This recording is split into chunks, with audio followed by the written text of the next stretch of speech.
मैं हूं शाह मोहम्मद इमरान और आप देख रहे हैं जाग मेरे शहर न्यूज़ चैनल। जैसा कि आप सभी जानते हैं, अदारा जाग मेरे शहर और जाग मेरे शहर न्यूज़ चैनल शुरू से ही आवाम की खिदमत के लिए बनाए गए हैं और ऐसे लोगों की हौसला अफजाई करना भी हमारा काम है जिनका निस्फुल ऐन आवाम की खिदमत करना है।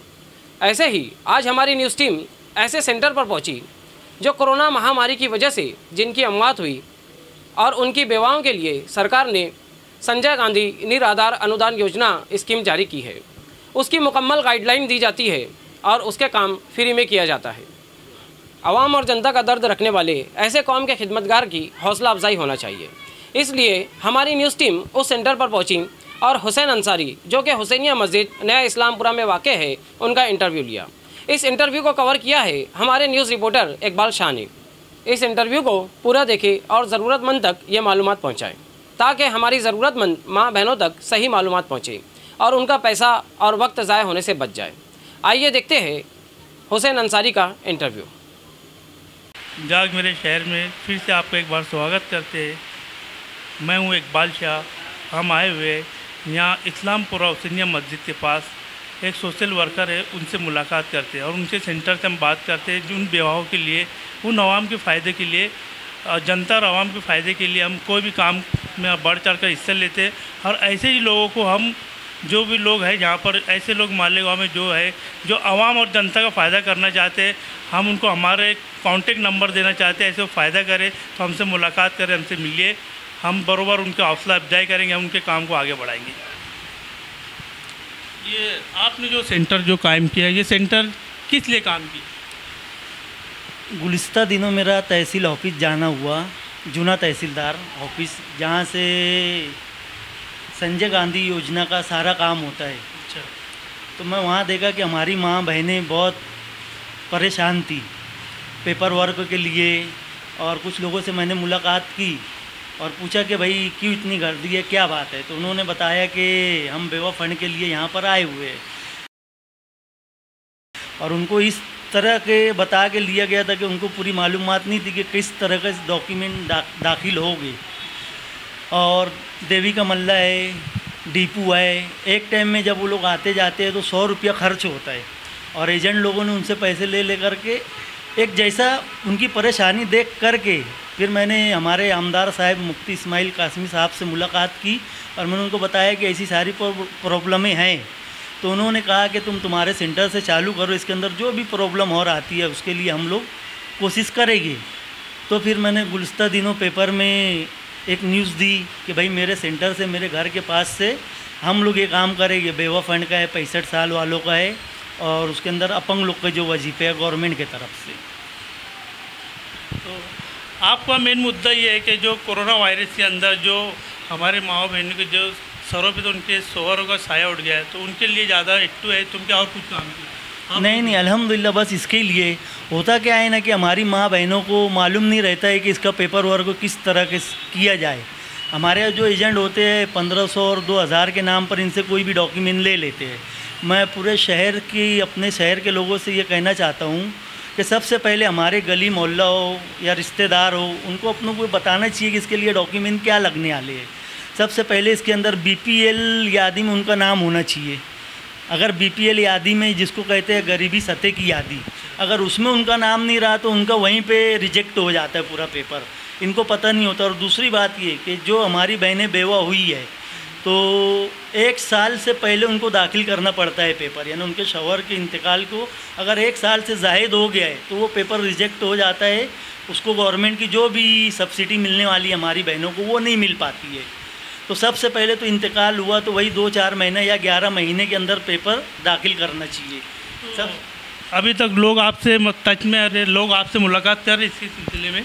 इस सिलसिले में तो मैं सुबह से यहाँ पर हूँ अल्हम्दुलिल्लाह। 26-27 लोगों का डॉक्यूमेंट मैंने लिया हूँ और आए तो ऐसे 100-150 लोग। अच्छा। जिनको जिनको पता ही नहीं था कि इसके अंदर डॉक्यूमेंट क्या लगते हैं। कुछ लोग ने कहा कि भाई हमने 2 साल से भरा है, 3 साल से भरा है और ऑफिसों पे चक्कर काट रहे हैं, क्योंकि उनको पता ही नहीं था कि डॉक्यूमेंट सही देंगे तो अपना काम आगे बढ़ेगा ना। उसमें मैं उनसे पूछा तो उन्होंने मुझको बताया कि गरीबी सतह में उनका नाम नहीं था और उनके शौहरों को मरने के लिए किसी को 5 साल हो गए, किसी को 8 साल हो गए। एक खातून तो ऐसी आई अल्हम्दुलिल्लाह कि उनके शौहर को मरने 18 साल हो चुका था, एजेंटों ने उनसे पैसा ले लिया। और तुम्हारा काम कर देंगे, ऐसा बोले। जबकि इसकी जो है अपनी संजय गांधी योजना में बेवा फंड का जो स्कीम अपनी 1 साल के पहले हमें दाखिल करना पड़ता है डॉक्यूमेंट। और तो ये सरकारी योजना, ये सरकारी योजना है। तो इसके अंदर जो है महाराष्ट्र गवर्नमेंट की तरफ से कुछ पैसा दिया जाता है और कुछ सेंट्रल गवर्नमेंट की तरफ से दिया जाता है। तो जो जिनकी डेट हो जाती है उन माँ बहनों को मतलब क्या लाभ मिलता है उनसे? जैसे इनका दाखिल किए तो अल्हम्दुलिल्लाह 3 महीने में गवर्नमेंट की तरफ से जो लिस्ट आती है वो दाखिल जो हम करते हैं प्रकरण, तो 3 महीने में एक यादी डिक्लेयर करते हैं गवर्नमेंट की तरफ से।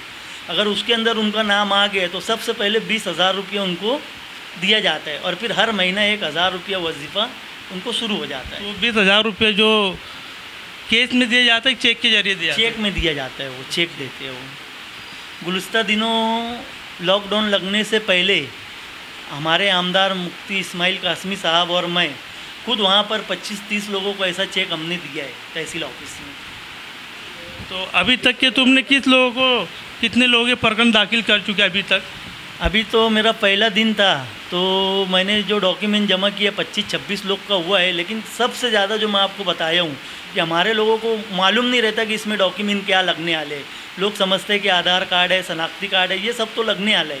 लेकिन सबसे अहम जो 2 पेपर है, एक BPL यादी में नाम होना चाहिए जिसको गरीबी सतह में बोलते हैं दाखला वो, और दूसरा जो है 11 महीने के अंदर हमें वो दाखिल करना पड़ता है प्रकरण। मैं आपको दोबारा बोलना चाह रहा कि ये जो डॉक्यूमेंट जो लगते हैं तो डॉक्यूमेंट में आपको क्या क्या मतलब जो बेवा औरतें हो जाती हैं उनसे डॉक्यूमेंट क्या क्या मंगाते हैं आप? उस डॉक्यूमेंट मतलब आप जिक्र कर देंगे तो जिनको माहिती नहीं तो आपके पास वो ये हमारा जाग मेरे शहर पे हमारी न्यूज़ देख के वो डॉक्यूमेंट आपको डायरेक्ट लेके आएंगे? BPL में नाम चाहिए उनका गरीबी सतह में पहला, दूसरा मृत्यु दाखला चाहिए उनके शौहर का, उनका आधार कार्ड चाहिए, उनका राशन कार्ड चाहिए, उम्र के लिए जो है उनका जन्म दाखला चाहिए, और उसके बाद में रहवासी दाखला चाहिए उसके लिए, इनकम सर्टिफिकेट चाहिए उसके लिए। इतने सारे पेपर काफ़ी हो जाते हैं। ये जो आप जो काम कर रहे हैं तो इसकी फ़ीस वगैरह आप क्या है कि फ़ीस अभी उल्ला कर रहे हैं काम?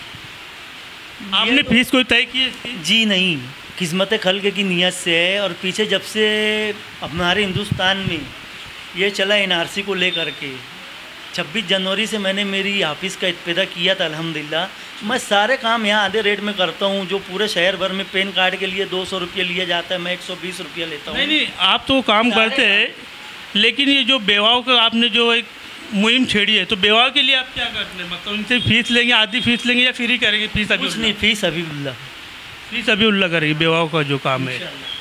मैं अपने शहर के लोगों से एक अपील करना चाहता हूँ कि मेहरबानी करके जो एजेंट होते हैं 2,000 और 1,500 रुपये ले लेते हैं, हमारी माँ बहनें दे देती है। 2 अगर काम होता है कोई बात नहीं है, लेकिन जो डॉक्यूमेंट मैंने बोला है वो रहना ज़रूरी है। अगर आप वो डॉक्यूमेंट दो वही तो आपका नाम आएगा। अगर वो डॉक्यूमेंट नहीं है आपके पास तो आपका नाम नहीं आएगा। आप 1-1 साल 2-2 साल इसी तरह चक्कर मारते रहेंगे। तो आप जो ये काम जो कर रहे हैं तहसील ऑफिस से करते हैं, अपने ऑफिस से कर रहे हैं? मैं सारे डॉक्यूमेंट अपने ऑफिस पे जमा कर रहा हूँ और एक साथ ले आकर दाखिल तहसील ऑफिस में करूँगा। कैमरामैन अमानुल्लाह के साथ मैं इकबाल शाह। ऐसे ही अवामी बेदारी वाली न्यूज़ के लिए हमारे YouTube न्यूज़ चैनल को लाइक, सब्सक्राइब और बेल आइकॉन को प्रेस करना ना भूलें।